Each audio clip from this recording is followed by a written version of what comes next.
Es mostrarte a dónde Él te quiere llevar. Porque lo importante, señores, se lo digo con todo el corazón, no es dónde comenzamos como personas. Lo importante es a dónde vamos a terminar. Lo que yo tengo que definir en mi vida no es qué yo tengo a mi alrededor o de dónde estoy saliendo. Lo que yo tengo que definir es a dónde yo quiero llegar.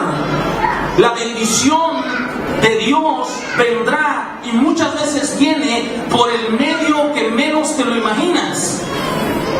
Pero lo que Dios sí necesita es que definas si le vas a creer o no. Si estás dispuesto a creerle o no. Que cuando todo parezca que no tiene más, tú puedas decir: yo tengo fe. Yo le creo a Dios que aunque todo esté de cabeza, mi final será grande. Voy a llegar a donde Dios dijo que voy a llegar. No importa lo que me esté pasando alrededor mío. Por eso Dios te enseña el final desde el principio. Porque lo que Dios quiere que sepas es que aunque cuando estés en medio entre tu principio y tu final, pase lo que pase alrededor tuyo, no va a determinar lo que Dios quiere darte. ¿Cuánto me están entendiendo acá? Dile al que está a tu lado: define tu fe, definiendo tu final.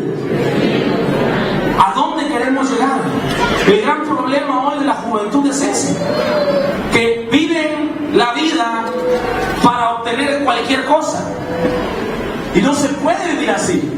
Los jóvenes hoy día dejan de estudiar, dejan de avanzar, dejan muchas cosas porque no tienen definido cuál va a ser su final. Pero si yo quiero ser abogado, yo tengo que estudiar leyes, pues. No puedo estar estudiando ortodoncia y decir voy a ser un gran matemático. Como que no cuadra una cosa con otra, ¿verdad?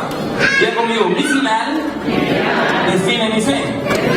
Importantísimo que usted, como hombre y mujer de Dios que es, tenga definido a dónde quiere llegar como hombre de Dios, a dónde quiere llegar en su empresa, a dónde quiere llegar en su negocio, a dónde quiere llegar en su trabajo, a dónde quiere llegar como esposa, a dónde quiere llegar como esposo, a dónde quiere llegar como hijo, a dónde quiere llegar como ministro de la palabra de Dios, a dónde quiere llegar es lo más importante para Dios.